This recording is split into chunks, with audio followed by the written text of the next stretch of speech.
जर मराठी माणूस इंग्रजी बोलत असेल तर 1000 जणांत कळते हे मराठी आहे. Fantastic, father, walked, helped, talked, प्रत्येकाला इंग्रजी माहिती आहे पण कोणी बोललेलं नाही. तो सगळ्यात मोठा पेन पॉइंट आहे आज. खरं लहानपणीपासूनच इंग्रजी शिकायला पाहिजे पण नाही शिकलो तर. मला स्वतःला इंग्लिशला 36 मार्क आहेत. मी पुण्यात आल्यावर इंग्रजी शिकलोय. माझी सुरुवात वॉकड, हेल्पड, टॉकड झाली. I am certified in emotional intelligence and NLP. तुम्ही कितीही शिका तुम्हाला लोक जास्त बोलू देणार नाहीत पण जर आपण कमी शिकलो आणि नेमकं मोजकं शिकलो तर. मराठी म्हणून मला सार्थ अभिमान आहे मी मराठी असल्याचा. नमस्कार, मी प्रगती देसाई आणि स्वागत आहे तुमचं TOD मराठीच्या या खास पॉडकास्टमध्ये, जिथे आपण भेटतो अशा व्यक्तींना जे स्वतःच्या मेहनतीने, चिकाटीने आणि आत्मविश्वासाने आयुष्यात काहीतरी वेगळं करून दाखवत आहेत. आज आपण चर्चा करणार आहे अशाच एका प्रेरणादायी व्यक्तिमत्वाशी, ज्यांनी केवळ इंग्रजी शिकण्यापुरतंच नव्हे तर इंग्रजी जगण्याचा मार्ग दाखवलाय हजारो विद्यार्थ्यांना आणि प्रोफेशनल्सना. आणि आज आपल्यासोबत आहेत कोच संतोष ढगे सर. सरांनी MA इंग्लिश आणि BEd इन इंग्लिश मधून शिक्षण घेतलं.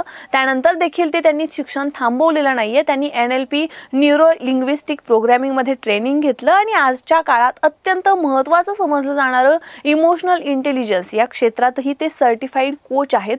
मागील 17 वर्षांच्या अनुभवात सरांनी अनेक unique corporate training programmes design केलेत, जे आज देशातील मोठमोठ्या कॉर्पोरेट हाऊसेसमध्ये अत्यंत यशस्वीरित्या वापरले जात आहेत. त्यांचं स्वतःचं नोबेल कम्युनिकेशन इन इंग्लिश म्हणून स्वतःचं त्यांचं ऑर्गनायझेशन आहे. या माध्यमातून सरांनी आजपर्यंत 25,000हून अधिक इंजिनिअरिंग आणि ग्रॅज्युएट विद्यार्थी तसंच 7,000हून अधिक प्रोफेशनल्सना इंग्रजीत आत्मविश्वासानं संवाद साधायला शिकवले. आज आपण त्यांच्यासोबतच बोलणार आहोत, त्यांच्यासोबतच आज आपण चर्चा करणार आहोत.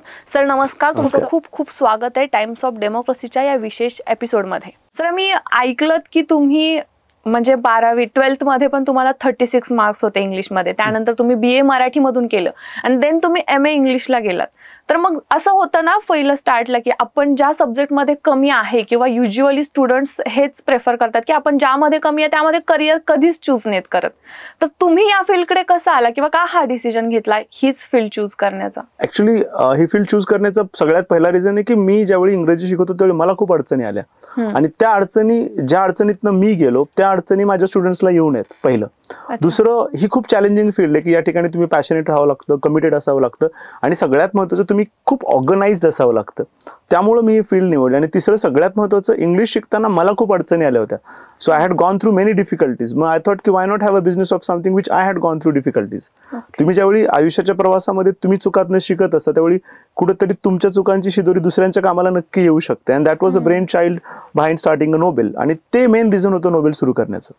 बट तरी तुम्हाला पण भीती वाटली असेल ना स्टार्ट? अनडाउटेडली खूप भीती वाटली. ऍक्च्युली नेहमी म्हणतो की ना की तुम्ही आयुष्यामध्ये 4 फेज मध्ये जात असता. पहिल्या फेज मध्ये तुम्ही ज्यावेळी काम करता त्यावेळी लोकांना त्याच्याबद्दल डाऊट असतो. दुसऱ्या फेज मध्ये ज्यावेळी तुम्ही काम करत असता त्यावेळी लोक तुम्हाला क्रिटिसाइज करतात. तिसऱ्या फेज मध्ये ते कदाचित तुम्हाला हेट करतील. पण चौथ्या फेज मध्ये ते तुम्हाला ऑनर करतील and they will clap for you. त्यामुळे I have gone through all the phases. त्यामुळे पहिल्या फेज मध्ये मी ज्यावेळी इंग्रजी शिकवतो त्यावेळी खूप जणांना डाऊट होता. मी ज्यावेळी बोलायला लागलो त्यावेळी खूप जणांना डाऊट होता. When I started my business then they also had a doubt. And now they all look up to me. So I think that is life. So I have gone through all the 4 stages. त्यामुळे अपयशातनं यशाचा जाण्याचा जो मार्ग आहे ना तो खूप interesting आणि हा प्रवास तुम्ही एन्जॉय करणं गरजेचं आहे. त्यामुळं काही जण रेसची सुरुवात ही 100व्या ठिकाणी करतात, काही जण 150व्या ठिकाणी करतात, काही जण 200व्या ठिकाणी करतात आणि काही जण ऑलरेडी तिथे गेलेले असतात. पण ज्या माणसाने खडतर प्रवासातनं यशाकडे गेलाय त्यांनी सुरुवात खूप खालनं केली आणि त्यामुळे मी खूप खालून सुरुवात केली. त्यामुळे मला माहिती आहे की एक्झॅक्टली काय केलं पाहिजे आणि काय नाही केलं पाहिजे. And I think that was the reason मी ठरवलं की नाही मला याच इंडस्ट्रीमध्ये काम करायचंय जी खूप चॅलेंजिंग आहे, ज्या ठिकाणी I need to be on my toes आणि काहीतरी वेगळं करण्याचा चंग. त्यामुळेच I started Nobel English communication. कदाचित यामुळे पण स्टुडंट तुम्हाला जास्त करून चूज किंवा फर्स्ट प्रायोरिटी देत असतील की हा बाबा हे सर हे स्वतः मराठीमधून पुढे आलेले आहेत. कारण आता सगळीकडे ट्रेंड झालाय की इंग्लिश तुम्हाला जर शिकायचं असेल किंवा तुम्हाला इंग्लिश जमत असेल बोलायला वगैरे तर ते लहानपणापासूनच यावं लागतं. यामुळे कॉन्व्हेंट स्टुडंट किंवा कॉन्व्हेंट एज्युकेशनसाठी स्टुडंट किंवा पॅरेंट्स पण आता जास्त कोण प्रेफर करतायत. तर याबद्दल तुम्हाला काय वाटतं की खरंच लहानपणापासूनच इंग्लिश शिकायला पाहिजे? आता ऑब्व्हियसली त्याच्यासाठी तुम्ही तर मास्टर्स पासूनच इंग्लिश स्टार्ट केलं, बट तरीही आत्ताच्या जनरेशनला बिकॉज ऑफ तुम्ही जेव्हा स्टार्ट केलं होतं तो जनरेशन वेगळा होता आणि आता बराच त्याच्यामध्ये चेंज झालेला आहे. तर तुम्हाला याबद्दल काय वाटतं की खरंच लहानपणापासूनच इंग्लिश शिकणं गरजेचं आहे का? खरं लहानपणीपासूनच इंग्रजी शिकायला पाहिजे पण नाही शिकलो तर. वातावरण नसेल तर, परिस्थिती नसेल तर, आजूबाजूला ती लोक नसतील तर, योग्य मार्गदर्शन नसेल तर मग शिकायचं नाही का माणसाने. त्यामुळं आयुष्यात तुम्ही कधी सुरू करताय यापेक्षा किती पॅशनेटली सुरुवात करताय हे खूप महत्वाचं आहे. एक as a linguist I always believe की तुम्ही इंग्रजीची सुरुवात ही लहानपणीपासूनच केली पाहिजे. पण मग ग्रॅज्युएशन नंतर, पोस्ट ग्रॅज्युएशन नंतर जर तुम्हाला करिअरच्या मोठ्या संधी इंग्रजीमुळे जात असेल तर तुम्ही काय शिकू नये. तुम्ही जर्मन शिकता, स्पॅनिश शिकता, चायनीज शिकता, मग काय why not English. I think मग त्याच पद्धतीने तुम्ही इंग्लिश कम्युनिकेशनही शिकणं तेवढंच गरजेचं आहे. And I think that is very important. आणि जर त्याच्यामध्ये खूप छान प्रोसेस असेल, एक पॅटर्न असेल, रिसर्च असेल तर नक्कीच तुम्ही इंग्रजी वयाच्या कुठल्याही वर्षी शिकू शकता. हा, पण मला त्याच्यामध्ये तज्ज्ञ व्हायचं नाहीये. मला माझं इंग्लिश बोलता आलं पाहिजे, मला माझं काम छान इंग्रजीमध्ये करता आलं पाहिजे. And I should be able to do effective presentation. जर मला तेवढं इंग्लिश आलं तर नक्कीच मी आज काळाबरोबर चालेल. आणि नाही खूप छान लाईन आहे इंग्लिशमध्ये की इंग्लिश इज कॉर्पोरेट टंग. आजच्या आधुनिक जगात तुम्हाला इंग्रजी बोलताच आलं पाहिजे. मराठी म्हणून मला सार्थ अभिमान आहे मी मराठी असल्याचा, पण जर मला इंग्रजी छान आलं तर. त्यामुळे आय थिंक दॅट्स व्हॉट. त्यामुळे तुम्हाला इंग्रजी खूप छान आलंच पाहिजे. अनडाऊटेडली की आपल्याला इंग्लिश येणं का गरजेचं आहे की आज जग बदलतंय. संत ज्ञानेश्वरांनी सांगितलं ना की हे विश्वाची माझे घर, the whole universe is my home. ते कदाचित त्यावेळी खोटं वाटलं असेल पण आज खरं वाटतं. अरे हा, त्या 16 वर्षाच्या एवढ्या मोठ्या संतांनी ते सांगितलं आणि ते खरंय. Now entire universe has become a home, entire globe has become home. So now anybody from US, UK, China, London, you can be in touch, and that is possible because of the language. So English is a connect. It's a bridge that connects to us with the world. You see na IT revolution is because of English. आज आपण एक शेतीप्रधान देश आहेत. We are agriculture country. पण कशावर survive करतोय आपण आज? IT वर करतोय. आणि ते IT कशावर आहे? इंग्रजीवर आहे. आठवत असेल प्रगती तुला, 2005 ते 2010चा काळ हा कम्प्लीट ट्रान्झिशन काळ होता आपल्या भारतामध्ये. त्यावेळी इंडिका कार होते आणि BPOचं कल्चर होतं ना. व्हाईट कार असायच्या इंडिकाच्या, त्याच्यामध्ये मुलं आय कार्ड घालून जायचे ना. That was very nice thing. आणि त्यावेळी ना ते 2012ला 20,000 सॅलरी द्यायची. Oh my God, 2012 20,000 salary was a big amount. मग ते 5 ते 12 ह्या काळात ज्या पोरांनी BPO मध्ये जॉब केले ना, they all could speak English very well. They survived and then that was the birth of IT in our country. आणि मग काय झालं, आज जो शेतीप्रधान देश होता तो आहेच अनडाऊटेडली. आपण त्यात खूप छान काम करू, खूप स्कोप आहे ॲग्रिकल्चरसाठी, पण IT मध्ये ऑलरेडी आपण खूप पुढे आलोय. आणि मला वाटतं that is only because of the English passion and undoubtedly की वेळेबरोबर बदललोय आपण. त्यामुळे आणि तो बदल गरजेचा आहे. There is a nice quote in English, you need to change with the time, otherwise time changes. पण इंग्लिश बोलण्याची भीती खूप वाटते. म्हणजे बरेच लोक असे असतात की मला इंग्लिश समजतं पण मला बोलता येत नाही. तर ती भीती कशी घालवायची? आता प्रगती 90% लोकांना वाटतं की सर मला इंग्रजी सगळं कळतं, फक्त बोलता येत नाही. हा जो फक्त आहे ना, हा किती इंटरेस्टिंग आहे थोडं समजून घे. समज तुला कार चालवायला शिकायची आणि मी कार कोचिंग इन्स्ट्रक्टर आहे आणि तू माझ्याकडे येऊन म्हणशील सर कॅन यू कोच मी? करायचं येस. मी तुला एक मोठं बुक देईल प्रगती, तू ते बुक घेऊन जाशील, त्याच्यामध्ये तू जगातला रिसर्च वाचशील की जगात पहिली गाडी फोर्डने बनवली होती, मग त्यात इनोव्हेशन काय आलं, त्याच्यानंतर इलॉन मस्क नाव planning for a driverless car. तू ते सगळं वाचलंस 2 महिन्यात. मग 2 महिन्याने प्रगती तू माझ्याकडे आलीस म्हणजे प्रगती दिस इज युअर कार की, नाव एन्जॉय युअर जर्नी. गाडी चालवता येईल? नाही. इंग्लिशचं काय झालं कळलं? ओके. प्रत्येकाला इंग्रजी माहितीये पण कोणी बोललेलं नाही. तो सगळ्यात मोठा पेन पॉइंट आहे आज की मला माहितीये म्हणजे मी बोलू शकतो का? तर नक्कीच नाही. तर प्रत्येकाला ज्यावेळी कोणाला वाटतं ना की मी बोलू शकत नाही त्यावेळी त्याने विचार करायचा की मी गाडी चालवली आहे का, मी इंग्लिश बोललोय का. सायन्स इज की मिनिमम 200 चुका तुमच्या व्हायला पाहिजेत. आणि कसं होतं ना, चुकातनं शिकत असतो ना. फॉरगेट अबाउट इंग्लिश प्रगती. आयुष्यात कशाने शिकलोय आपण? चुका करूनच शिकलोय ना. आठवतंय का ज्यावेळी ना पहिलं जे 2.5 वर्षाचं मूल चालायला लागतं ते खाली पडतं आणि आई वडील ना टाळ्या वाजून त्याला मोटिवेट करतात आणि नंतर ते धावायला लागतं. समाजाने उलटं केलं. ज्यावेळी आपण मोठ्या होऊन चुका करायला लागतो ना, ते हसायला लागले आणि त्या हसण्याने आपण थांबलो आणि आपण तिथंच थांबलो. That is what is the beauty of life. काही हरकत नाही ना. मी चुकेल, मी शिकेल, I am fine with that. जर तुम्ही व्यक्ती म्हणून शिकणार असाल, घडणार असाल तर काहीच हरकत नाही. मला स्वतःला इंग्लिशला 12वीला 36 मार्क आहेत. माझं BA मराठी आहे. मी अंबेजोगाईचा आहे, बीड जिल्ह्यातला. म्हणजे मला मी ग्रेट आहे हे नक्की सांगायचं नाहीये की मी त्या वातावरणातनं गेलोय. बरोबर. आणि मला अजूनही आठवते की मला इंग्लिश नाही वाचता यायचं तर मी काय करायचो, एक यू कॅन विनची इंग्लिश कॉपी घ्यायचो आणि त्याच यू कॅन विनची एक मराठी कॉपी घ्यायचो. म्हणजे इंग्लिश वाचता येत नाही ते मराठी बघायचो. आज तर गुगल जनरेशन आहे किंवा AI जनरेशन आहे. आपल्या वेळेस प्रगती कुठं होतं गुगल आणि AI? We have studied so hard for it. आणि मग ते करत असताना मी शिकत गेलो. त्यामुळं तुम्ही जितक्या खडतर पद्धतीने सुरुवात कराल तेवढ्या लवकर यश आहे. हा, फक्त शिकताना एक लक्षात ठेवायचंय की माझं इंग्रजी 0 आणि माझं वय वर्ष 7 आहे. तुम्ही जॅपनीज शिकताना ही मानसिकता असते ना, जर्मन शिकताना ही मानसिकता असते ना, मग इंग्रजी शिकताना का नसावी ती मानसिकता? आणि का प्रत्येकाला परफेक्ट व्हायचं इंग्लिशमध्ये? We cannot be perfect in English, it's not our mother tongue. So we have to accept की मला माझं काम चांगलं इंग्रजीमध्ये करता आलं पाहिजे, आणि जर मी ते केलं तर नथिंग लाईक दॅट. बरोबर आहे. मला असं वाटतं हेच मेजॉरिटी चुकतं मुलांचं. कारण अगदी 11th आपण फिजिक्स, केमिस्ट्री, मॅथ्स, बायोलॉजी घेतला की 11th मध्ये आपल्याला मॅथ्स अवघड जात असेल तर आपण 12th ला मॅथ्स नाही ठेवत, आणि इथेच मुलं चुकतात. त्यामुळेच कदाचित आता ही सगळी सिच्युएशन झाली असेल. ठीक आहे, पण असंही आहे की ग्रामर आणि फ्लुएन्सी यामध्ये इम्पॉर्टंट काय इंग्लिशमध्ये? That is very good question. I will tell you one thing. What is important? Understanding या स्टाईल? बोथ. नो, अंडरस्टँडिंग या स्टाईल. पहिली पायरी काय असेल? समजणं की स्टाईल? समजणं आय गेस. आणि 90% लोकांची पहिली पायरीच नाहीये. ओके. त्यांना समजून घ्यायचं नाहीये, प्रत्येकाला इम्प्रेस करायचंय. No, we don't speak to impress, we speak to express. त्यामुळं ग्रॅमर हे तुम्हाला जास्त कळण्याची गरज नक्कीच नाही. तुम्हाला ग्रॅमरचा टाइम कळला पाहिजे. साध्या वर्तमान काळाची 100 वाक्य, भूतकाळाची 100 वाक्य ती बोलताना मी वापरतच नाही ना, मी का लिहू ती 100 वाक्य? It doesn't have any connect. पण जर साधा वर्तमान काळ मी असं शिकलो तर की मला साधा वर्तमान काळ माझ्या रुटीन वर्कसाठी लागतोय, ज्याला म्हणतो ऍप्लिकेशन बेस्ड ग्रॅमर, जे आम्ही नोबेलमध्ये शिकवतो. तर सिम्पल प्रेझेंट टेन्सचा उपयोग कशाला केला जातो? Like say for example, it's Pragati, what you do. तू म्हणशील sir I am a host, I take hosting programmes, I meet people, I talk to them, I communicate with them. That's it. 7 lines you know. आणि प्रगतीशी मला तेवढंच हवंय ना, की प्रगतीकडनं तेवढंच इंग्लिश हवंय. किंवा मी म्हणलं प्रगती, how was your childhood? Sir it was nice, I had a great time. Done. Need based communication तुम्हाला करता आलं पाहिजे. त्यामुळे सगळं शिकण्यापेक्षा जेवढं लागतं तेवढं शिकलं तर मोर दॅन इनफ. ओके. तुम्ही कितीही शिका, तुम्हाला लोक जास्त बोलू देणार नाहीत. पण जर आपण कमी शिकलो आणि नेमकं मोजकं शिकलो तर ते नोबेलमध्ये केलं जातं. साधारण किती दिवस लागतात इंग्लिश येण्यासाठी, किंवा अगदी बेस पासून काहीच नसेल? 2.5 महिने लागतात. त्याच्यामध्ये 4 गोष्टी केल्या जातात. पहिल्यांदा डे टू डे कम्युनिकेशन आणि प्रॅक्टिकल ग्रॅमर. सेकंड, कम्युनिकेशन आणि प्रोनाउन्सिएशन. तर पहिल्या 15 दिवसानंतर नोबेलमध्ये मुलं इंग्रजी बोलायला लागतात, पण बोलायला लागल्यानंतर त्यांचे प्रॉब्लेम होतात. Father, fantastic, walked, helped, talked. मग त्याने अजून मुलांचा कॉन्फिडन्स कमी होतो. मग अशा पोरांना आम्ही प्रोनाउन्सिएशन शिकवतो. 3 साऊंड आहेत की जिथं मराठी लोकांना प्रॉब्लेम आहे, फ, व आणि डब्ल्यू. आपण म्हणतो फादर, तर ते फादर कधीच नसतं. Upper teeth touches your lower lip and you say father. Fantastic कधीच नसतं. Your upper teeth touches lower lip and you say fantastic. किंवा आपण वेलकम म्हणतो, तो वेलकम कधीच नाही, तो वेलकम. मग दुसऱ्या महिन्यात त्यांना शिकवलं जातं प्रोनाउन्सिएशन. प्रोनाउन्सिएशन शिकवताना माउथ पॉश्चर, ग्रॅमर शिकवताना टाइम. त्यामुळे तू विचारलंस मला की ग्रॅमर गरजेचं आहे, तर नाही, ग्रॅमरचा टाइम कळणं गरजेचं आहे. मला प्रेझेंट कंटिन्युअस टेन्स कळण्यापेक्षा मला हे कळलं पाहिजे की नाउ डेज. तर मी काय विचारलं, Pragati, what are you doing nowadays? So I am learning. तू म्हणशील sir I am enjoying my work, I am doing better, I am upgrading my self.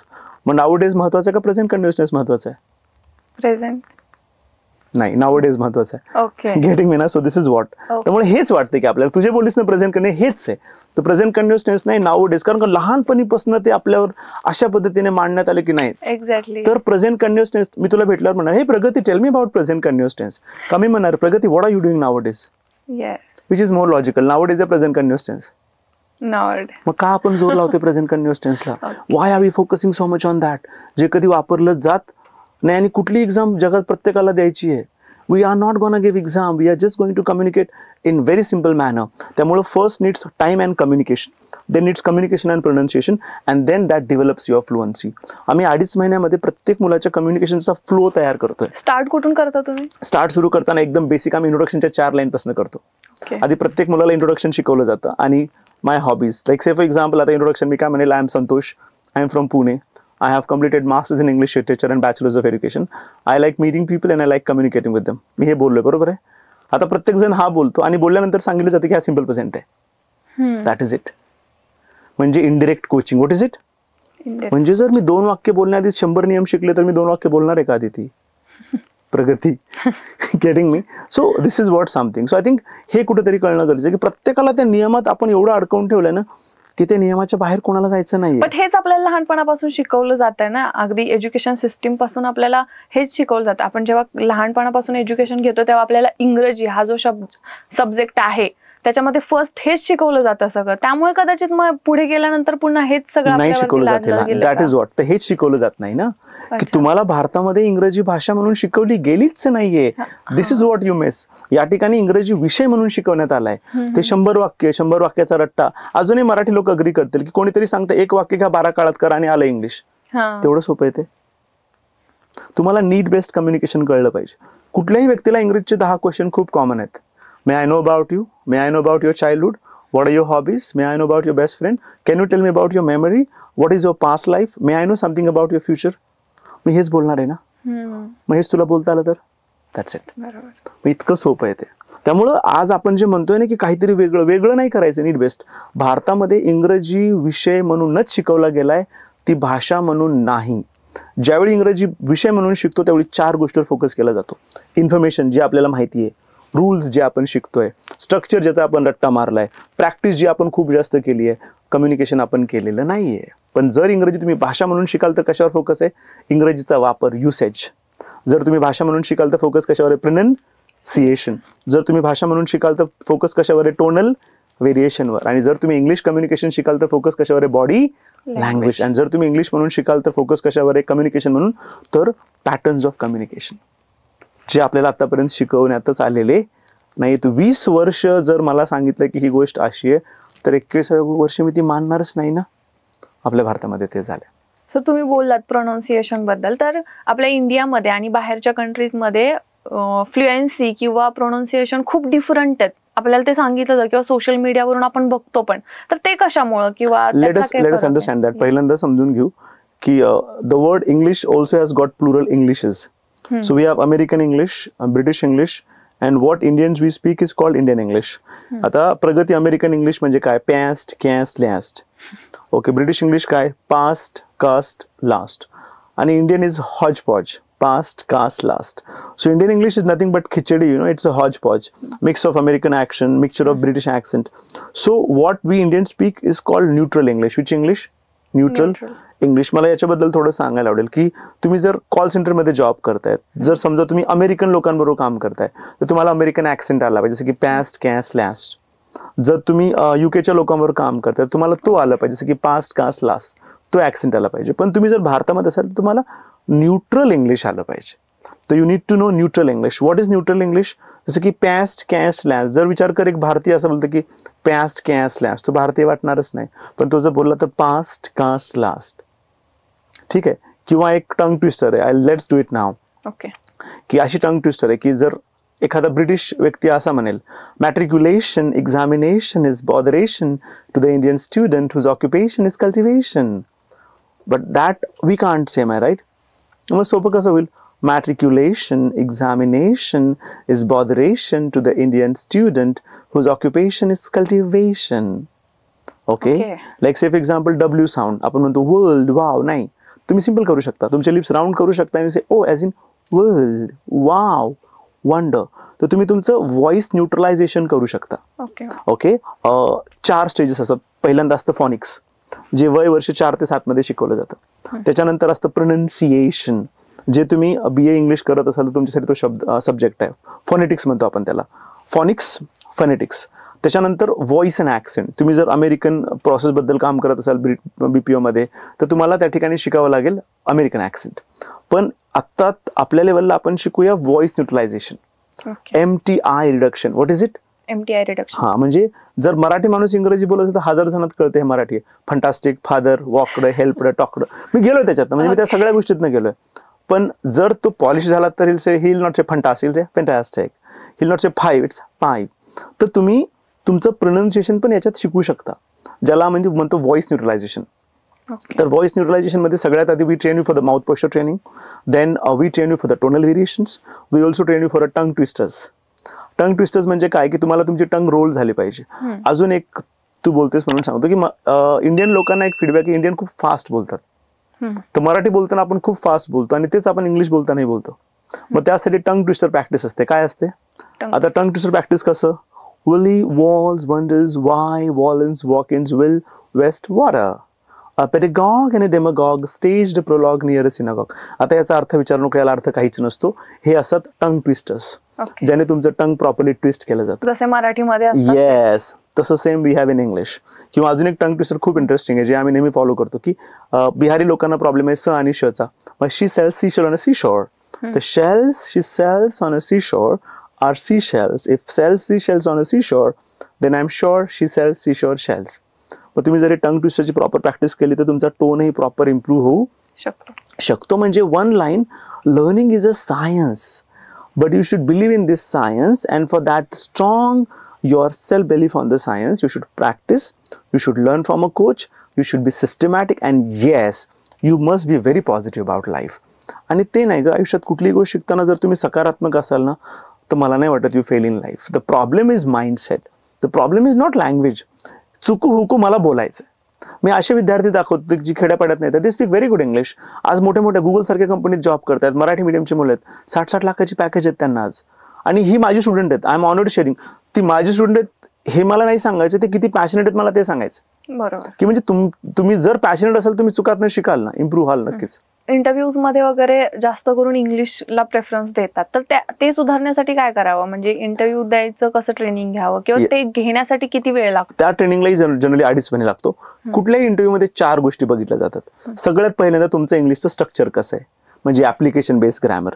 दुसरं बघितलं जातं तुमचे प्रोनाउन्सिएशन. तिसरं सगळ्यात महत्त्वाचं बघितलं जातं तुमचं माइंडसेट. आणि चौथं बघितलं जातं कॉन्फिडन्स. आणि एक्झॅक्टली माझा क्लास याच्यावरच काम करतो. आतापर्यंत I am honoured sharing Pragati. I have train 25,000 plus engineering graduates and 7,000 plus professionals. तर माझ्या 17 वर्षाच्या अनुभवात मला एक कळलंय, if you are passionate, focused and committed, you won't fail. And I have seen many students doing that exceptionally well. आज न मी IT मध्ये टॉपर असून चालणार नाही, मला इंग्रजी बोलता आलं पाहिजे. ऑक्सफोर्ड युनिव्हर्सिटीचा एक सर्वे आहे, त्याच्यात सांगितलं जातं की 87.5 soft skills and 12.5 your degree. म्हणजे जे तुम्हाला शिकवलंच नाही गेलं ते 87.5%, आणि जे तुम्हाला शिकवलं गेलंय तुमच्या ग्रॅज्युएशनमध्ये ते फक्त 12.5%. म्हणजे आपल्या आयुष्याचं अख्खं गणित कशावर बसतंय? 12.5%वर, जे कदाचित आताच्या आधुनिक जगात अशक्य. आज आपण बोलतोय ना AI टूल्स किंवा modern tools. It's not possible to learn with AI tools. You need a coach.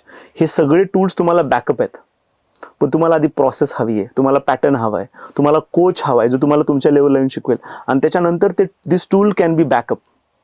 Getting me ना? आधी कार लागणार आहे, मग कार मधले सोफा कोणता लागेल, AC कोणता लागेल ते नंतर आहे, पण आधी कार तर पाहिजे. तर कार तयार करण्यासाठी तो कोच लागेल, तो मेंटर लागेल. त्याच्यानंतर मग कुठली हेडलाईट हवी आहे, काय मला मध्ये डिझाईन करायचं ते नंतर आहे. But you first need a coach, a mentor who knows the process. आणि नोबेलमध्ये आम्ही एक युनिक प्रोसेस डिझाईन केली आहे, which is called 47 formula of practice. जर तुम्ही 47 टाइम्स स्टेजवर गेलात, लर्निंग सायन्स सांगतं की 21 दिवस तुम्हाला सवय करायला कुठलीही गोष्टीची लागतात. तर आम्ही प्रत्येकाला स्टेजवर 47 टाइम घेतो. म्हणजे काय होतं, त्याला ती इंग्लिशची भीती मरून जाते. आज प्रॉब्लेम इंग्रजीचा नाहीच आहे, इंग्रजीच्या भीतीचा आहे. आणि जर ती भीती निघून गेली तर दॅट्स व्हॉट. मी बघते, मी पॉडकास्ट स्टार्ट केल्यापासून तुम्ही कोच यावरती जास्त भर देताय किंवा जास्त त्याच्यावरती लक्ष देताय. पण मी आधीही पॉडकास्ट केली तर ते लोक स्वतःला टीचर म्हणून बोलत असतात. तर टीचर आणि कोच यामध्ये काय डिफरन्स आहे? That's very sensible question. See, teacher हे जे सब्जेक्ट ओरिएंटेड जास्त असतात, की ज्यांना त्या विषयाचं खूप जास्त माहिती असते. आणि टीचरला रूल, इन्फॉर्मेशन, थिअरी, पॅटर्न सगळं माहिती असतं. आणि कोच हा प्रॅक्टिस करून घेत असतो. तर मी इंग्लिशचा कोच आहे, टीचर नाहीये. तर माझ्याकडे जी मुलं येतात त्यांचं इंग्लिश ऑलरेडी टीचिंग झालेलं आहे. मी नोबेलमध्ये ते कोचिंग करतोय. टीचिंग म्हणशील तर 3 शब्दामध्ये, teaching has information, theory and pattern. आणि कोच म्हणशील तर 2च वाक्यामध्ये, pattern and practice. But coach should be an expert of the language. Then he can be the coach. Getting me? जर मला क्रिकेट शिकायचं तर मी टीचरकडे नाही जाईल, मी एका कोचकडे जाईल. कारण का मला क्रिकेटची माहिती ऑलरेडी टीचरने सांगितली आहे. तर मला आता डायरेक्ट कोच सांगेल की चला आज ये, मी तुला पुल शॉट शिकवतो किंवा स्टेट ड्राईव्ह शिकवतो, लाईक दॅट. तर coaching is practical, activity based, thoughtful and highly organised one. Okay. तुम्ही आता कॉलेजच्या मुलांना पण इंग्लिश शिकवत असाल तर त्यांच्यामध्ये काय तुम्हाला जास्त करून अडचणी जाणवतात, की यांच्यामध्ये ही कमी आहे किंवा मग यांना कॉलेजमध्ये हे नाही शिकवलं गेलं? ऍक्च्युली जे मला जाणवलं त्याच्यात 3 ऑब्झर्वेशन आहेत. पहिलं की या मुलांना प्रॅक्टिकल पर्स्पेक्टिव्ह नाही शिकवलाय कॉलेजमध्ये, जो व्हायला पाहिजे. थेरॉटिकल आहे. सेकंड, स्टेजवर संधी खूप कमी जणांना दिली जाते. 60 जणांपैकी 4च मुलं स्टेजवर येतात आणि 4च मुलं पुढे जातात. तर आमच्या नोबेलमध्ये तसं नाही. एका बॅचमध्ये 55 मुलं असतात तर 55 जण स्टेजवर येतात. 4 हुशार मुलांनी शाळा कधी घडत नसते. बरोबर. प्रत्येक मुलगा हुशार करण्याचा शाळेचा प्रयत्न असला पाहिजे, जे आम्ही नोबेलमध्ये करतो. आणि प्रत्येकाला आम्ही स्टेजवर घेतो. मग थोडं हे म्हणशील प्रत्येक जण तेवढं बोलतो का? नाही. कोणी 2 वाक्य बोलतो, कोणी 4 वाक्य बोलतो, कोणी 1 वाक्य बोलतो. पण शेवटी तीच मुलं इंग्लिशमध्ये ड्रामा करतात, तीच मुलं इंग्लिशमध्ये इलेक्युशन करतात, तीच मुलं इंग्लिशमध्ये डिबेट करतात. मग हे ट्रान्झिशन कधी होतं? ज्यावेळी मी डे 1 पासून स्टेजवर आहे. मी आज चूक करेल, उद्या चूक करेल, परवा चूक करेल, नंतर माझ्या चुका हळूहळू बंद होतील. पहिलं तर तुम्ही भीती घालवत असाल ना मुलांची? येस. त्यामुळे दररोज स्टेजवर येतात. आज मी कसं होतं ना, कुठेही शिकलं, स्पोकन इंग्लिश म्हणजे काय होतं, तो मुलगा 2 महिने ग्रॅमर शिकतो आणि तो ज्यावेळी बोलायला लागतो क्लास संपलेला असतो. इथं डे 1 पासून मुलगा स्टेजवर येतोय. थोडक्यात सांगतो, डे 1 मध्ये मी त्याला इंट्रोडक्शन शिकवतो. प्रत्येक जण स्टेजवर येऊन त्याचं इंट्रोडक्शन करतो. मग डे 2 मध्ये he learns I like and my hobbies. Day 3 मध्ये तो शिकतो रुटीन वर्क.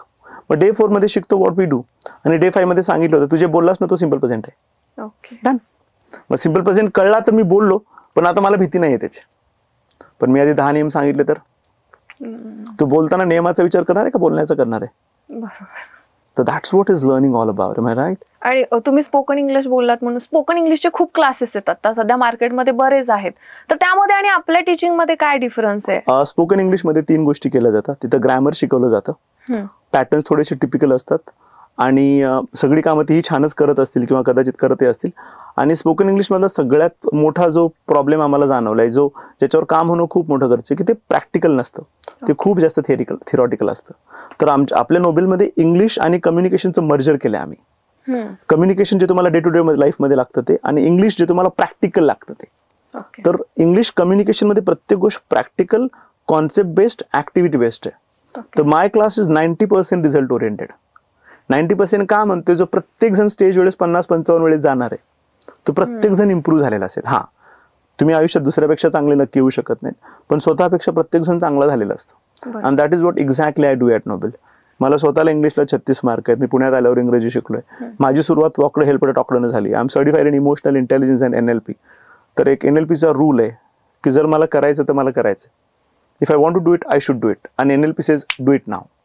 आणि ते तुम्हाला करता आलं पाहिजे. आता माझं सिम्पल क्वेश्चन की इंग्लिश कम्युनिकेशन म्हणजे काय? ठीक आहे, गुड. इंग्लिश कम्युनिकेशन म्हणजे काय? 2 वाक्यामध्ये. इंग्लिश कम्युनिकेशन म्हणजे पहिलं मराठीत म्हणूया इंग्रजीमध्ये होणारा संवाद पहिलं, आणि दुसरं इंग्रजीमध्ये होणारा day to day communication. What is it? Day to day communication. That's it. आता डे टू डे कम्युनिकेशन मध्ये म्हणजे काय, की इंग्लिश कम्युनिकेशन म्हणजे काय? मी भेटल्यानंतर काय विचारेल, Pragati how was your day? तू म्हणशील sir my day is good. Pragati how do you do? How do you do Pragati? तू काय म्हणशील I am great. Am I right? So how do you do Pragati? I am great. तर I am great चुकलंय ना Pragati. How do you do is how do you do. Okay. तर हे सगळं communication मध्ये शिकवलं जातं. अच्छा. गेटिंग मी ना? आपण हाऊ आर यू म्हणलं की आपण फाईन म्हणतो. हाऊज लाईफ म्हणलं की आपण म्हणतो लाईफ इज ग्रेट. मग कोणतरी अचानक म्हणतो हाऊ डू यू डू, आपण म्हणतो life is great. No, how do you do is how do you do. How do you do. मग या गोष्टी कम्युनिकेशन मध्ये शिकवल्या जातात आणि हे आहे कम्युनिकेशन. अच्छा. MBA डेफिनेशन म्हणशील कम्युनिकेशनची तर ही आहे की communication between receiver and exchange of information between receiver and transmitter. आता कोणाला कळणार आहे रिसिव्हर आणि ट्रान्समिटर? 2 व्यक्तीमधला संवाद जो दोन्ही व्यक्तींना कळतो. बरोबर. आणि इंग्लिश बोलणं म्हणजे हाय फाय नक्कीच नाहीये. तुम्ही कॉर्पोरेट ट्रेनिंग वगैरे घेता, तर त्यामध्ये नेमकं काय घेता, काय शिकवता ट्रेनर्सना? आपण जेवढी कॉर्पोरेट ट्रेनिंग म्हणतो तेवढी त्याच्यामध्ये 4 गोष्टी असतात. सगळ्यात पहिल्यांदा कॉर्पोरेटमध्ये लागणारं ऑफिस इंग्लिश कम्युनिकेशन. दुसरं, आज जे कॉर्पोरेटला सगळ्यात मोठं चॅलेंज आहे टीम बिल्डिंग किंवा आपण ज्याला म्हणतो कॉन्फ्लिक्ट मॅनेजमेंट. तिसरं आहे बिहेव्हिअरल स्किल्स. चौथं आहे लिडरशिप ट्रेनिंग. 5वं आहे पब्लिक स्पीकिंग. आणि 6वं आहे प्रेझेंटेशन स्किल्स. तर कॉर्पोरेटमध्ये exactly we work on that. We also have a customised modules for it. नोबेलमध्ये आम्ही ट्रेन करतो English communication and public speaking. त्याच्यानंतर we also train for public speaking and leadership. I am certified in emotional intelligence and NLP. त्यामुळे त्याही training करतो आम्ही, ज्या कॉर्पोरेटमध्ये खूप जास्त गरजेच्या आहेत. आज कसं होतं ना, a leader's mindset is a learned mindset. And for developing that learned mindset आम्ही खूप व्यवस्थित त्यांच्या लेवलला जाऊन शिकवतो. We customise the trainings. त्यामुळं बऱ्यापैकी कॉर्पोरेट कोचिंग्स ज्या आम्ही घेतो त्या सगळ्या नीड बेस्ड, कस्टमाइज्ड आणि थॉटफुली डिझाईन्ड आहेत. आय ऑलवेज बिलीव्ह की कोचिंगला सगळ्यात महत्त्वाचा रिसर्च लागतो, जो मी मागच्या 17 वर्षामध्ये केला. त्यात कर्क पट्रियाकाक असेल, डेव्हिड क्रिस्टल असेल, थॉम्सन अँड मार्टिनेट असेल, रेन अँड मार्टिन असेल, किंवा जर तुम्ही सॉफ्ट स्किल्स कोचेस मध्ये बघाल तर Brian Tracy, Dale Carnegie, Zig Ziglar, Anthony Robinson, Stephen R Covey, Robin Sharma, या सगळ्या लोकांचा अभ्यास केला आहे मी ॲज अ कोच. त्याच्यामुळेच ते प्रोडक्टमध्ये रिसर्च करून तुम्हाला रिझल्ट येऊ शकतात. आज कॉर्पोरेट कोचिंग हे खूप जास्त गरजेचं आहे. त्यामुळे बऱ्यापैकी leading MNCs they approach us, आणि त्यांच्यामध्ये ती फ्लेक्झिबिलिटी सुरू झाली आहे. त्यामुळे that's what we do in the corporate coaching, ज्याच्यामध्ये 5 कोर टॉपिक आहेत, जसे की behavioural skills, leadership, soft skills, team building, leadership skills, आणि आता जो नवीन टॉपिक कॉर्पोरेटमध्ये ट्रेंडिंग आहे, emotional intelligence. I am certified in emotional intelligence, so we also train for emotional intelligence. And अजून काही लोक शिकतात NLP, न्यूरो लिंग्विस्टिक प्रोग्रामिंग, तर त्याचे आम्ही ट्रेनिंग नोबेलमध्ये घेत असतो. साधारण किती दिवस लागतात या ट्रेनिंग? इमोशनल इंटेलिजन्स आणि NLP हा 3 दिवसाचा कोर्स आहे आमचा, जो आम्ही इन हाऊस करतो. अजून एक आमचा नवीन प्रोग्राम आहे लीडरशिप डेव्हलपमेंट ट्रेनिंग, जो आमचं 3 दिवसाचं ट्रेनिंग आहे, जे सकाळी 10 ते 6 सुरू असतं, फ्रायडे, सॅटर्डे, संडे. तर आम्ही तेही ट्रेनिंग घेतो. आणि त्याच्या व्यतिरिक्त we are coming up with 1 more module on leadership for corporates. तर आम्ही ते ट्रेनिंग लॉन्च करतोय आमचं सप्टेंबरमध्ये, लीडरशिप फॉर द कॉर्पोरेट्स म्हणून. तर त्या अंतर्गत जे आमच्या आतापर्यंत बेस्ट मॉड्यूल आहेत, त्या मॉड्यूल्सला एकत्र करून प्रत्येक प्रोफेशनलने करावं असं एक थॉटफुल ट्रेनिंग डिझाईन करतोय आम्ही, लीडरशिप फॉर द कॉर्पोरेट्स म्हणून. आता तुम्ही प्रोफेशनल, पण बेसिक, मिडल आणि प्रोफेशनल या तिघांसाठी सूट होतील असे, किंवा त्या तिघांना पण फायदेशीर असतील असे कोणते बुक सजेस्ट करता? ऍटलिस्ट 5. जर मी आतापर्यंत I am honoured sharing Pragati, I have red 800+ books. पण जर मला 5 बुक म्हणशील तर मग मी 5 थोडे व्हरायटीचे डिस्कस करूया. तुम्हाला जर खूप सोपं इंग्लिश शिकायचं असेल तर यू कॅन विन आणि Chetan Bhagat, 3 mistakes of my life. थोडं वर जायचं असेल तर you can follow the book of Dale Carnegie, how to win and influence people, okay, and leader in you. त्याच्यानंतर जर तुम्हाला थोडं अजून इंग्लिश इम्प्रूव्ह छान करायचं असेल तर एक खूप छान बुक आहे ज्याला मी नेहमी फॉलो करतो, 7 habits of highly effective people by Stephen R Covey. आणि त्यांचंच अजून एक बुक आहे, प्रिन्सिपल सेंटर्ड लीडरशिप. आणि ॲटिट्यूड आणि माइंडसेटवर काम करायचं असेल तर ब्रायन ट्रेसीचं बुक आहे, ईट दॅट फ्रॉग. आणि जे बुक आत्ता ट्रेंडिंग आहे ते 2 बुक्स आहेत, एक आहे पर्पल काऊ आणि दुसरं आहे लिमिटलेस. आणि अजून एक बुक आहे ज्याला आता खूप जास्त ट्रेनिंग आहे, ब्लू ओशन स्ट्रॅटेजी. त्यामुळे ही काही बुक्स आहेत जी मुलं आजची वाचू शकतात. आणि I always believe readers are leaders and leaders are readers. त्यामुळं जर thrice a day you need a food, what about your brain? It does need new idea. आणि मग ते तुम्ही रिडिंगनच करू शकता. त्यामुळे आणि आमच्या नोबेलमध्ये आय एम ऑनर्ड शेअरिंग, माझी लायब्ररी आहे नोबेलियनसाठी खास, की ज्यात वेगवेगळे बुक्स आहेत, ती मुलं रीड करतात. आणि आम्ही क्लासच्या 1 तास आधी प्रत्येकाला रिडिंग करायला लावतो. आणि रिडिंग जे मी सांगतो ते नाही, जे त्यांना आवडतंय ते. इंग्रजी शिकताना पण तुम्हाला जे आवडतंय ना तुम्ही ते करा, आणि ते केल्यानंतरच तुम्ही खरं इंग्रजीवर प्रेम कराल, आणि you love English and you will improve your self eventually. आता माझा एक लास्टचा क्वेश्चन असा की भविष्यात इंग्लिश येणं किती गरजेचं आहे, किंवा ती पुढे साधारण काही दिवसांनंतर, वर्षानंतर काळाची गरज होऊन जाईल का? थोडं आता बघ कॅल्क्युलेशन काय, आता 2 वर्ग आहेत, इंग्रजी बोलणारे आणि इंग्रजी न बोलणारे. ठीक आहे, तर आता इंग्रजी बोलणारे आणि इंग्रजी न बोलणारे, तर 5 वर्षानंतर 2 वर्ग असतील, इंग्रजी बोलणारे आणि फ्लुएंटली इंग्रजी बोलणारे. कुठल्या वर्गात तुला जायला आवडेल? Fluently English. मग ते आपण आतापासून काम करावं लागणार आहे. आता फक्त 5% बदल झालाय. किती टक्के बदल झालाय? 5%. सगळे AI चे टूल्स आहेत, कशामध्ये आहेत ते? इंग्लिशमध्ये. ChatGPT कशामध्ये इफेक्टिव्ह आहे? इंग्लिशमध्ये. पण ChatGPT, AI टूल्स वगैरे याच्यामधून जर मुलांना इंग्लिश शिकायचं असेल तर ते शिकू शकतात का? पण ते खूप जुजबी होईल. तुम्हाला कोच हवाय. एखादा कोच का गरजेचा आहे? Pattern, practice, process. मग तुम्ही शाळा बंद करा ना सगळ्या. सगळीकडे ChatGPTs लावून टाका, AI टूल लावून टाका, शाळा कॉलेजेस सगळे तेच करा ना तुम्ही. आज काय झालं, इंटिग्रेटेड कॉलेजेस केल्यामुळं पण 11वी-12वी मध्ये नाही राहिली ती मजा.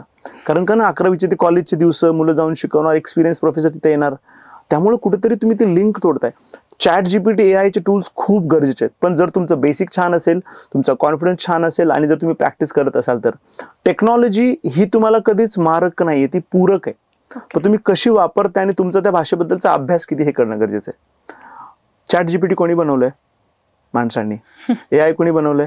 सगळंच माणसांनी बनवलंय. मग त्या माणसाकडनं शिकलं तर. म्हणजे मी तुला एक टूल डिझाईन करून दिला आणि त्या टूलवरनं शिकतेस, पण त्याच व्यक्तीने स्वतः शिकवलं तर. पण ते लोकांसाठी जास्त इझिली अवेलेबल झालंय, त्यामुळे नाही, लेटेस्ट अग्री ना, अवेलेबल व्हायलाच हवं आणि ते होणं गरजेचं आहे. पण मी एक टूल बनवलंय आणि ते टूल 100 लोकांना लागू नाही पडत ना. ते टूल 10 जणांना, 90 जणांचं काय? तर त्यासाठी कोच लागतो की जो नीड नुसार शिकवत असतो तुम्हाला. मग तुम्ही म्हणला आता AI मध्ये नवीन ऍप्लिकेशन येत आहेत, पण ते ह्युमन माइंड डिझाईन नाही करू शकत. ह्युमन माइंड डिझाईन करायला यू शुड अंडरस्टँड. कोचिंग मध्ये असतं empathy, connect, relate, understand and rapport. AI tools नाही करू शकत ते, आणि जरी केलं तरी ते खूप जुजबी असणार आहे. एक फॉर्म्युला ज्यावेळी मी बनवतो त्यावेळी तो 10 लोकांना अग्री असतो, 100 लोकांना नाही पटत तो, किंवा 100 लोक त्या गोष्टीत नाही करू शकत. हा, त्यामुळे तुम्हाला कोच, हे टूल्स तुम्हाला नेहमी पूरक आहेत, तुम्हाला मदत करतील स्किल डेव्हलप करण्यासाठी, but that cannot be the only way. AI होऊन कोणी डॉक्टर होऊ शकतं, AI चे टूल सगळे वापरले, मेडिकल कॉलेजला जायचंच नाही, ते होतील का डॉक्टर चांगले? सगळ्या टीचरने जे AI टूलने शिकलं तर मुलांना काय शिकवतील ते? बरोबर. एक डॉक्टर जर गडबडला तर काही पेशंट जातील, आणि एक शिक्षक गडबडला तर जनरेशनचा कार्यक्रम होईल ना. बरोबर, राईट. सर, आपण एवढी सगळी चर्चा तर केलीत, पण मला हे ऐकायला आवडेल किंवा आमच्या प्रेक्षकांना पण आवडेल की तुम्ही नोबेलमध्ये असं काय विशेष शिकवता? सी, एका वाक्यामध्ये म्हणशील तर नोबेल हे कम्प्लीट माइंड सायन्स आहे. माइंड सायन्स म्हणजे काय की दररोज मुलगा स्टेजवर जातो, तो 4 वाक्य इंग्रजीशी बोलतो, त्यात त्याला एक थॉट ऑफ द डे नावाची कॉन्सेप्ट शिकवली जाते, त्याच्यानंतर ती शिकलेली कॉन्सेप्ट तो छान प्रॅक्टिस करतो आणि तो दररोज स्टेजवर बोलतो. त्यामुळं नोबेल 4 शब्दांमध्ये म्हणशील तर ते माइंड सायन्स आहे, ते ऍक्टिव्हिटी बेस्ड कोचिंग आहे, ते खूप थॉटफुल आहे, आणि सगळ्यात महत्वाचं ते हायली रिझल्ट ओरिएंटेड आहे. त्यामुळे मी दररोज स्टेजवर जातोय, मी बोलतोय, मी शिकतोय, आणि हे कम्प्लीट कोचिंग माइंड सायन्स यासाठी आहे की 2.5 महिन्यात तो मुलगा इंग्लिश तर कॉन्फिडेंटली बोलतोच, पण तो सॉफ्ट स्किल्स पण शिकतो, तो स्टेज डेअरिंग पण शिकतो, त्याचं कॉन्फिडन्स पण बिल्ड होतं, आणि याच्यामध्ये NLP आणि इमोशनल इंटेलिजन्स पण आम्ही इंटिग्रेट केलंय. त्यामुळे हे फर्स्ट थॉटफुल इंग्लिश कम्युनिकेशनचं कोचिंग आहे, जे युनिक आहे, आणि आलेला प्रत्येकाचा तोच अनुभव आहे की that is what we coach all about. Sir, तुमचे क्लासेस पुण्यात आहेत, पण सगळ्यांनाच येऊन ऑफलाईन अटेंड करणं पॉसिबल होत नाही, तर ऑनलाईन प्लॅटफॉर्म अवेलेबल आहे त्यांच्यासाठी? येस, आमचा गुगल मीट आणि झूमला ऑनलाईन प्लॅटफॉर्म अवेलेबल आहे, ज्यात आम्ही ऑफलाईनचं जे कोचिंग आहे तेच लाईव्ह ऑनलाईन करतो, रेकॉर्डेड नाहीये, आणि ऑनलाईनचं प्रत्येक मुलगा प्रॅक्टिस करून त्याचे व्हिडिओ पाठवतो, त्याच्यावर प्रॉपर लक्ष देऊन गोष्टी केल्या जातात. त्यासाठी आमची सेपरेट टीम आहे जी ऑनलाईनवर काम करते.